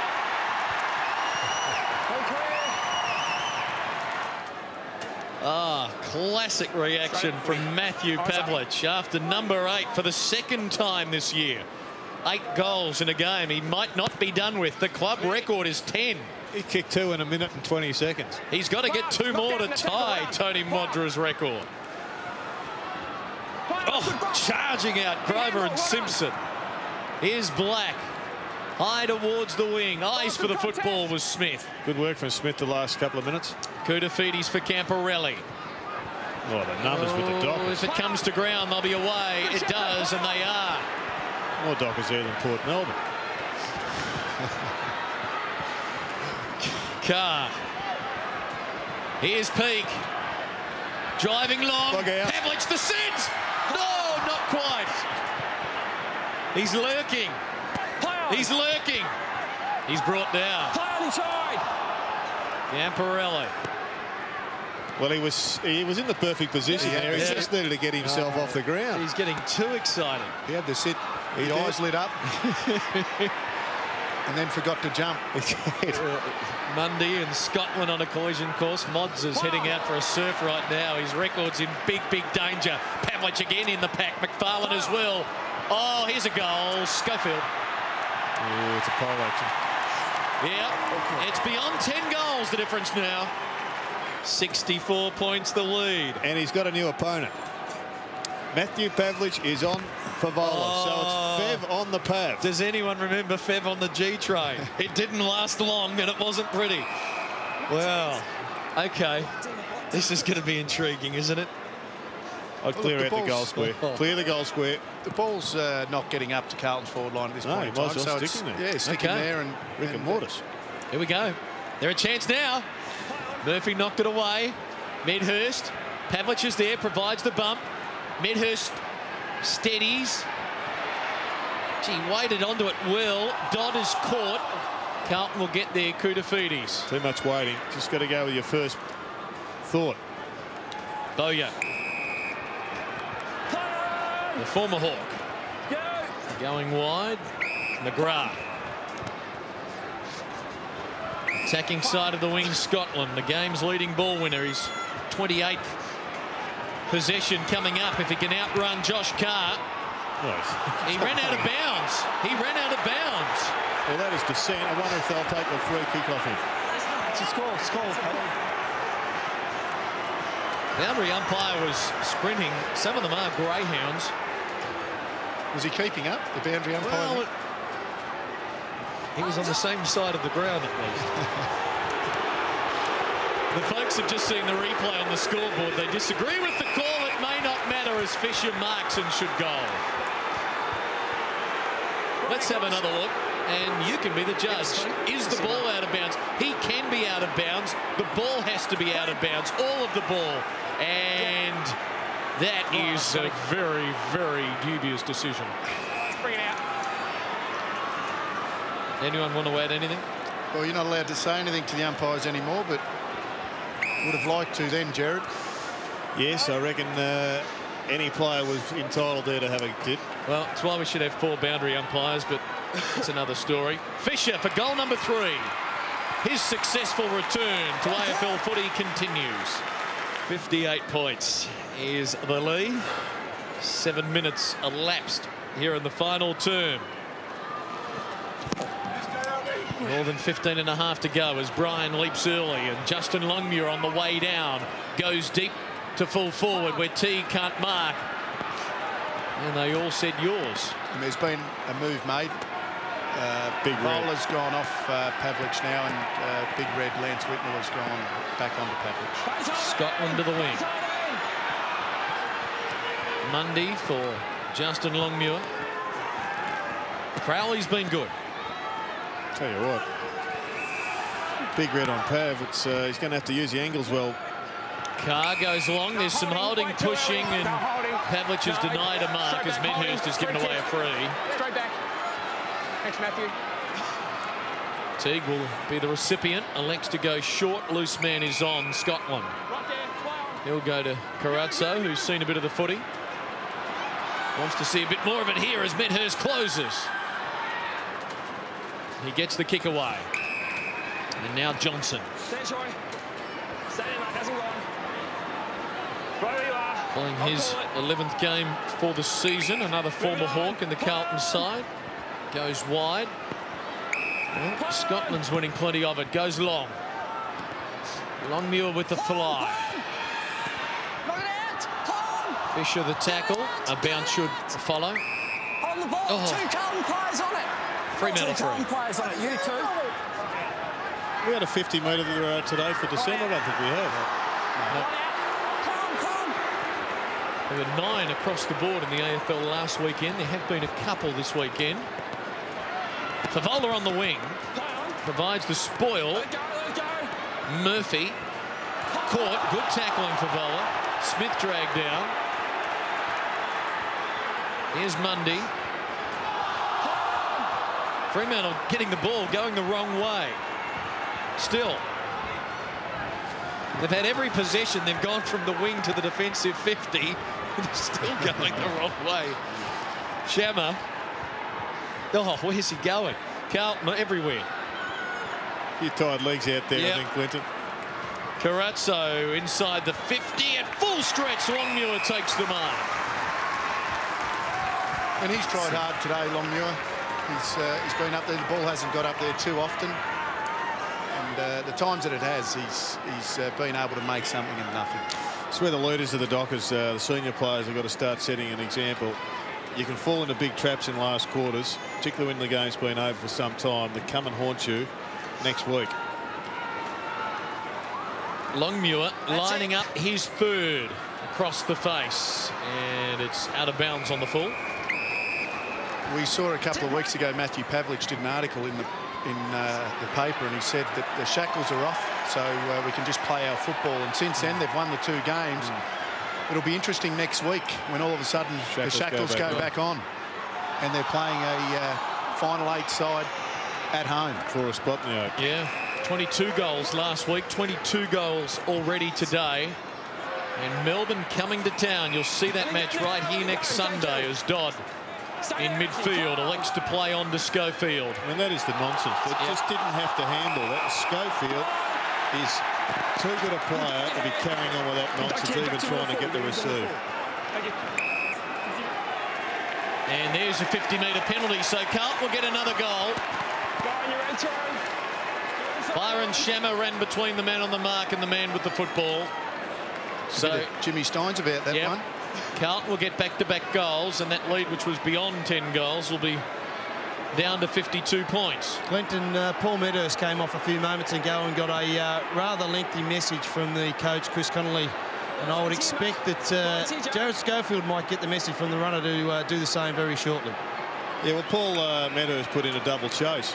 He jogged, and then when he saw that there was half a chance, he started to sprint. And that's not what the last quarters are about. White kicks and converts. He gets his opening goal. Chris Connolly won't be happy about conceding the last couple of goals. He'll be delighted with the fact that Fremantle will get the win and the points and what should be a convincing win, but every ounce of percentage could be important come round 22 if they're still in the hunt, and they hope to be, as White off the ground kicks are behind. Got away! No! Wait! 13-10 now to 22 goals, 7. Stay, Brad. Thank you. Thornton with possession number 20 today coming up. Zach Crowley can run. He can run. He's still running as fast now as to what he was in the first 10 minutes of the first quarter. Teague in front of Murphy. Right there, anyone on the mark? Stephen! Matthew, run out! Carlton rallying late, midway through the final term. Teague to fall forward and standing tall. Justin Longmuir, good mark. That's the great strength of his game. He loves taking the front position in those packs. He's courageous, and he's getting better and better as his career gets longer. Grover signed a 3-year deal. Yep. Now Schofield can't mark. Favola, the hand pass to Koutafidis. Good vision. Saw Prendergast looking for a runner. There it is. It's McGrath on the run from 50, goes long, and it fades late for a behind. There's been a lot of talk about contract negotiations over the last few weeks and whether players should get 3-year deals. Yep. Fremantle Dockers deciding that they don't mind signing long-termers. Yeah, long-termers. Longmuir's to the end of 2009, which is a long-term outlook. Peak for Carr. Slick hands, and Peak upended himself. It's a pat on the head from Dylan Smith. It's about the only mistake he's made in 2 weeks. Yep. Had a more of a quiet third quarter. It looks like Andrew Walker's gone onto him and has got a job of keeping him quiet. Here he is. Walker on. Up towards half forward for Camporelli. And man is on short, and that's McGrath. Can he kick straight this time? Yes, he can. 3 in a row for the Blues. McGrath gets his second. Halfway through the final term, the deficit 44 for the Blues as Longmuir wins it on the way down. Kicks quickly up towards centre half forward. Pavlich dragged off it. Smith the opening. Looping handball over the top. Schofield unselfishly gives it off to Murphy. He kicks the goal. 1 of 3 regardless. as the crowd didn't really reach great heights this afternoon. Mind you, neither to be expected. 15 to 22,000, the historical average between the two clubs in Melbourne. And given the respective ladder positions, it wasn't a blockbuster as Simpson goes wide, targeting Fisher. Thornton now. Clyde. Smith, Hazelby. Margin 50. Hazelby to the wing. Carlton with 3 on 2. Dodd kept his feet well. Headland going in the direct. Oh, gee, that's a little early, Matthew. He's looking for number 9, and well, the invites hadn't gone out, and he already was up before the acceptances there. As Whitnell goes wide. Walker wants to take on Mundy. Did all right. McGrath. Don't hold. Tony Modric just sent a message through. He agreed with that umpire's decision. Brian goes deep to the goal square. Parker concedes a behind. In fact, it's 3 times now that Matthew Pavlich has gone for the fly. Maybe he'd be better trying the front position. But that's the great thing about Lance Whitnell. He's got one of the most acute minds for defence in the business. He's got no chance of beating him athletically. But as a footballing chess player, he's the equivalent of Boris Spassky. He's a champ. Parker, well, won't recall that kick fondly in the 200th game memory bank, but he gave it to Fisher, who's still got a couple of things to do with his goal kicking coach. And he's got 3-3 today. What was Shane Parker doing there? Ah, dear. If they could negotiate a settlement now, these two teams would call off the last 8 minutes. Long ball to a contest. Still time for a specky, perhaps. Well, big push out from Long. It was a big push out. He's got the mark. He's got the mark. It's been paid. Kick towards the wing at full stretch. Crowley. He's had a big game, Crowley. Oh, he's quick, because Nick Stevens is quick. 19 possessions, 7 of them contested to go with 8 marks. This is more like it now. They've got Lance and Pavlich. Murphy's bombing it to Pavlich. He's kicked 8. He's in a wrestle.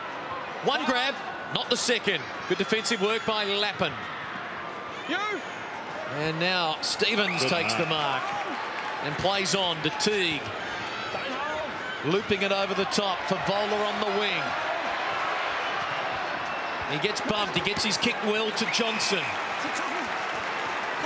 Playing on is Scotland. A big game too. 30 possessions. Little chip kick for Brian. He'll go to Campo or kick it himself. He'll go himself. Another thumping kick. Terrific goal. Entering time on of the final term. 16,076. The official attendance. Scotland to Campo to Koutafidis to Karatse going long. Waiting down at full stretch. White couldn't get it. Grover for Thornton, about to be besieged. And Fremantle free for a high one. Umpiring report from you, Wayne. I know they're very keen to get some feedback from him. I haven't noticed them at all today, so they've done a pretty good job. Cook goes long. They're bombing to Pavlich now, and Whitnell enjoying that. Maybe 8 is where it will end. He kicked 8 against the Crows in round 14. It's been a good month of footy for him in a goal-kicking sense. Here's Koutafidis on the wing. Drives it to half forward, and White stretches, marks. Would have to kick at 55. That's it, Jared. Yep, next pass. Just don't jump over it. Blues have had 10 goal kickers today. Fremantle likewise. That's it, pass. White's going to go himself. Sends it long and straight. Just fades and hits the post. 1 goal, 3 his return.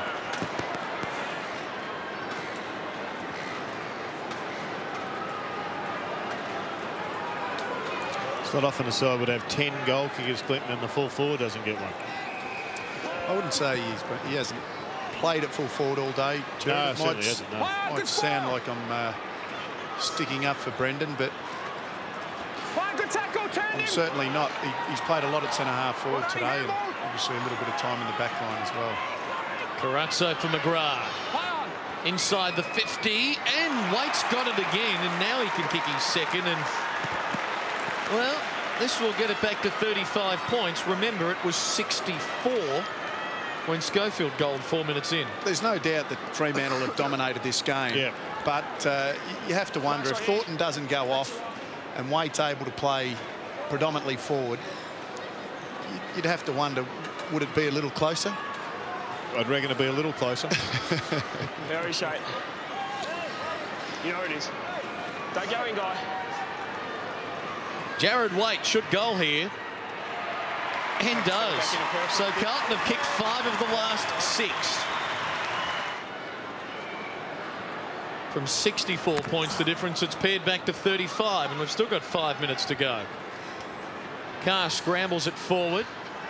And now Shammer did well, got the handball to Hazelby. Good move. Finds an opening, snaps at goal, and misses. Oh, clear mark. And it's why the stuff that, like the Dodd pushover, in itself is meaningless, and we've all done it as players. But it's reflective of just an immaturity that you know, can unravel a season. And as Chris showed, he wasn't happy with it by dragging him to the bench. Camporelli wide for Livingston. 6 goals the margin. 31 scoring shots to 30. The inside 50 count for Wayne. Dockers 60, Carlton 53. Not a great deal of discrepancy as Carazzo eases that closer together by 1.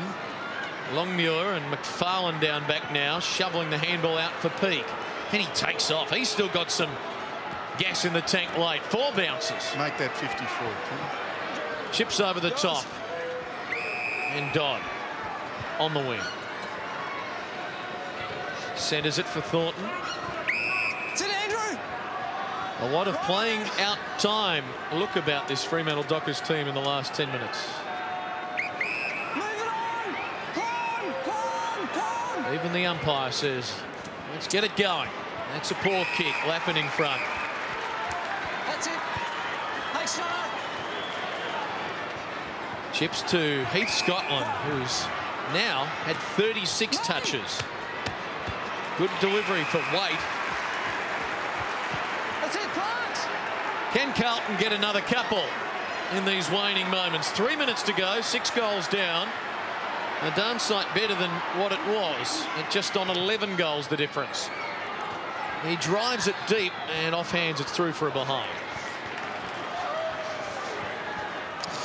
It's going to be interesting to see how they line up next week and whether Polak is available, because Swans stretched Melbourne last night and exposed their injuries in defence, and certainly the Dockers have got the opportunities. I'm not sure what's the problem with Aaron Sandlands. Oh, we found out, didn't we, concussion from Swatter. But you can have Sandlands down there, Polak can go down there, McFarlane can take a defensive position, Polak can go back to defence. They really can play tall if they like. I think it was just a rather big gash on his head, Graham Polak, so it was concussion for the reason missing, so you'd think he will be right next week. Here's Camporelli running from the wing. Inside the 50, and a good mark is taken by Grover. On half-back. These guys. Pondering. You mentioned Schwatter there. A lonely existence for a boundary rider. Look at that. He's with all his mates. Move it on. Is he still awake or is he frozen?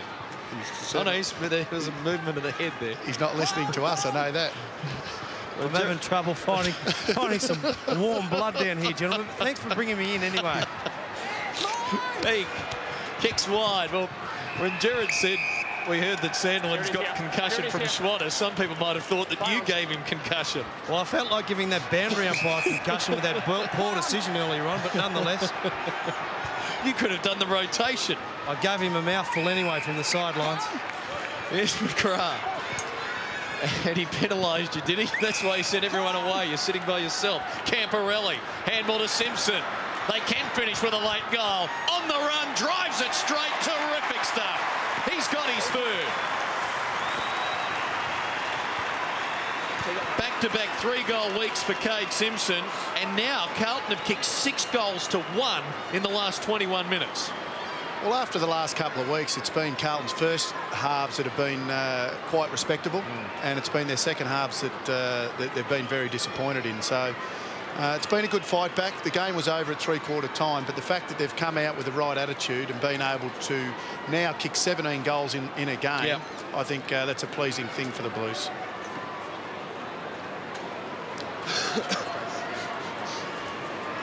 We'll have a chat to Dylan. Rightio. Oh, just ignore him then, why don't you? And Dylan's just gone to block his view. There's just no respect for the boundary riders these days. 29 points the margin. Longmuir getting it out. And now Carlton, well, they're finishing full of run. Fisher overruns it. Troy Longmuir has support. Waits kick smothered. Bounce will be important here. McFarlane backed himself. Kicks wide, but Fisher should mark. Now, coach, does he go have a shot? Got you, Dave, right there. Might be behind him. Right there, Fish. Okay. Well, they're producing some pretty good form because it's their grand final next week. They play Hawthorn, and the match will be for the Spoon. Oh, way to rub it in. Well, that's the reality of the season. I mean, what is an atrocious situation is that the winner loses. Yes, that's right. And how the AFL continue to let this, scenario continue is beyond me.